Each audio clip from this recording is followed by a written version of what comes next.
बिस्मिल्लाहिर्रहमानिर्रहीम। अस्सलाम वालेकुम वरहमतुल्लाहि वबरकातुहू। आज का जो ये ख़ास अमल है सूरतुल फातिहा का, कुरान पाक की सबसे पहली और छोटी सी सूरतुल फातिहा का अमल है। इसकी सबसे बड़ी खासियत तो ये है कि इसका असर बहुत जल्दी होता है। ये अमल बहुत जल्दी काम करता है। नाजरीन, ये कुरान पाक की छोटी सी सूरत है और सबको पता है, सबको मालूम है कि कुरान पाक में कामयाबी ही कामयाबी है। कुरान पाक शफा ही शफा है। कुरान पाक हदायत ही हदायत है। नाज़रीन, कुरान पाक में जो कुछ लिखा है वो सब कुछ फ़ायदा मंद तो है। ये जो अमल है सूरतुल फातिहा का, कुरान पाक की एक छोटी सी सूरत का अमल है और जिस सूरत हम नमाज में भी पढ़ते हैं, इसके बहुत से फ़ायदे हैं। आपका कोई भी बड़े से बड़ा मकसद हो, इंशाल्लाह बहुत जल्द हल हो जाएगा। अगर नाज़रीन आपके घर में मसाइल चल रहे हैं, दौलत के मसाइल हैं, बच्चों के मसाइल हैं, औलाद के मसाइल हैं, बीमारी के मसाइल हैं, कोई भी मसाइल हैं तो इंशाल्लाह वो हल हो जाएंगे। कैसे? आपने जहन में रख कर इस अमल को करना है। मतलब ये कि आपने अपना मकसद कैसे जहन में रखना है और कैसे इस अमल को करना है, वो सब तरीका मैं आज आपको बताने जा रही हूँ। गौर से सुनिएगा, समझिएगा और उस पर अमल भी कीजिएगा।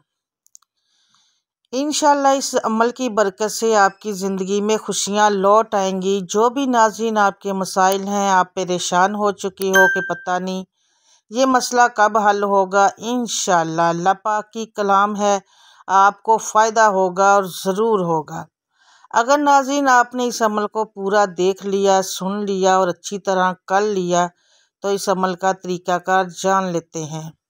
आप इस अमल को किसी भी वक्त कर सकते हो, किसी भी नमाज के बाद कर सकते हो। फजर, ज़ोहर, असर, मगरिब, इशा, जब भी आपको वक्त मिलता है आपने इस अमल को कर लेना। लेकिन ये अमल शबान की पहली तारीख से लेकर 10 शबान तक करना है। फिर इसका कमाल देखना है। इसमें कोई पाबंदी नहीं है, मर्द भी कर सकता है, औरत दोनों कर सकते हैं। कोई भी मर्द कर सकता है, कोई भी औरत कर सकती है। इसमें भी कोई पाबंदी नहीं है। और कुछ औरतों के भी बहुत से मसाइल होते हैं, बच्चों के मसाइल हैं, घर में लड़ाई झगड़े हैं, और भी बहुत सी औरतों बेचारियों के साथ बहुत से मसाइल होते हैं, तो दोनों इस अमल को कर सकते हैं। इसमें कोई पाबंदी नहीं है। इसके बाद जब आपने इस अमल को करना है, आपके आसपास खामोशी होनी चाहिए, आपके घर में खामोशी होनी चाहिए। ऐसा नहीं होना चाहिए कि आप अमल कर रहे हो और ऊंची ऊंची आवाज़ें आपके घर में चल रही हों।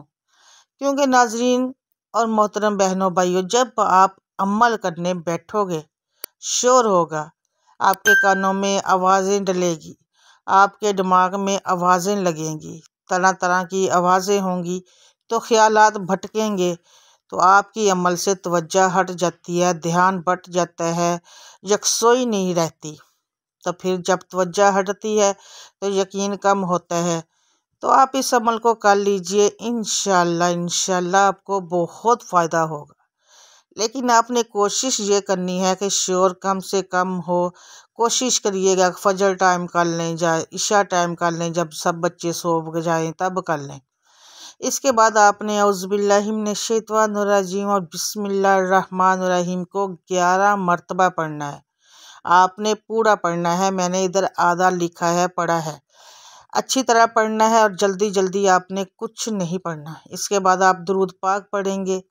11 मरतबा आपने ये दुरूद पाक पढ़ना है। और अगर मेरे किसी बहन, भाई या बेटी, बेटे को ये दुरूद पाक नहीं आता तो वो कोई सा भी पढ़ सकता है जो उसको आता है, भले ही वो छोटा हो, लेकिन आपने पढ़ना ज़रूर है। दुरूद पाक को फिर आपने सूरतुल फातिहा को पढ़ना है। कुरान पाक की जो छोटी सी सूरत है, इसकी इतनी फजीलतें हैं, आप हैरान रह जाएंगे। जब आप इस अमल को करेंगे इंशाल्लाह आपकी तमाम मुश्किलात जाती रहेंगी। जितना भी बड़ा आपका मकसद होगा वो मकसद आपका पूरा होगा। सूरतुल फातिहा का हदीस शरीफ में भी बहुत सा जिक्र आया है, जैसा कि आप सल्लल्लाहु अलैहि वसल्लम ने फरमाया, कसम है उस ज़ात की जिसके कब्ज़े में मेरी जान है कि सूरतुल फातिहा ना तो तौरात में नाजिल हुई, ना अंजील में, ना ज़बूर में और ना खुद कुरान करीम में कोई दूसरी सूरत इसके मसल है। यानी कि इसकी इतनी फजीलत है कि दूसरी सूरतों की मसल ये सबसे आला है। इसके बाद आप सल्लल्लाहु अलैहि वसल्लम ने यह भी फरमाया कि सूरतुल फातिहा हर बीमारी की शिफा है। इसी तरह नाज़रीन, आप सल्लल्लाहु अलैहि वसल्लम ने फरमाया, कुरान करीम की सब सूरतों में अजीम तरीन सूरत अल्हम्दुलिल्लाहि रब्बिल आलमीन है, वही सूरतुल फातिहा है। सूरत फातिहा की बहुत सी फजीलतें हैं, अगर मैं आपको बताने लग जाऊं तो ये वीडियो बहुत लंबी हो जाएगी। तो नाज़रीन, आपने पढ़ना कैसे है, इसको गौर से सुनिएगा, तवज्जो से सुनिएगा और समझ लीजिएगा। ये जान लीजिए कि आपके जहन में नाज़रीन आपका मकसद चलता रहे। जब आप वजीफ़ा करें, जो जिस मकसद के लिए भी करें, आपके दिमाग में वो आपका मकसद चलता रहना चाहिए, याद रहना चाहिए। जो नाज़रीन आपने अपना मकसद पूरा करवाना है, आपने वो अपने जहन में रखना है, वो जहन में चलाना है। या आपके ऊपर कोई मुश्किलात है, आपको पैसों के मसला है, तो आपके जहन में वो बातें चलती रहें। इंशाअल्लाह अल्लाह पाक मुझे अता करेंगे। इस तरह जब आपके जहन में ये आपका मकसद चलेगा तो फिर आपको यकीन भी पुख्ता होगा। जब यकीन पुख्ता होता है तो फिर अल्लाह ताला भी मदद करते हैं। इस तरह आपने ये अमल करना है। तो जब आपका मकसद आपके जहन में होगा तो आपने सूरतुल फातिहा को 10 मरतबा पढ़ना है। हाथ की उंगलियों के ऊपर पढ़ लें, दिल में पढ़ लें, तस्बीह के दाने के ऊपर पढ़ लें, जैसे आपको बेहतर लगता है आप पढ़ सकते हो। जब 10 मरतबा आप कह लेंगे, 11वीं मरतबा आपने कहना है जो तरतीब मैं आपको बता रही हूँ। 11वीं मरतबा आपने कहना है जो तरतीब मैं आपको बता रही हूँ। ला इलाहा इल्लल्लाह मोहम्मद अच्छी तरह जानते जाएं। इसके बाद अल वहाबू पढ़ना है। ये अल्लाह पाक का इसम है। इसका मतलब ये होता है सब कुछ अता करने वाला। इंशाल्लाह जो भी आपका बड़े से बड़ा मकसद है वो अल्लाह ताला हल करेंगे। जो भी आप पूरा करवाना चाहते हैं, मैंने जैसा कि बताया, आपको वो जहन में रख कर इस अमल को करना है और अच्छी तरह आपने ये अमल करना है। ऐसे नहीं करना अल वहाबू अल वहाबू अल वहाब, इस तरह आपने नहीं करना। आराम आराम के साथ अल्फाज अदा करने हैं, अच्छी तरह अदा करने हैं। अल वहाबू को आपने 21 मरतबा पढ़ना है।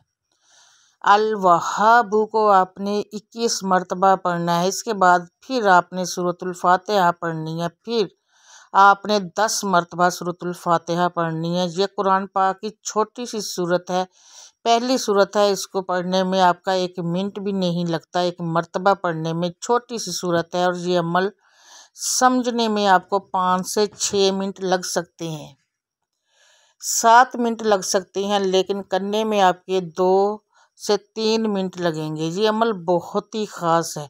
जिसने अच्छी तरह देख लिया, समझ लिया, सुन लिया और अच्छी से समझ लिया तो इंशाल्लाह उसको बहुत फ़ायदा होगा।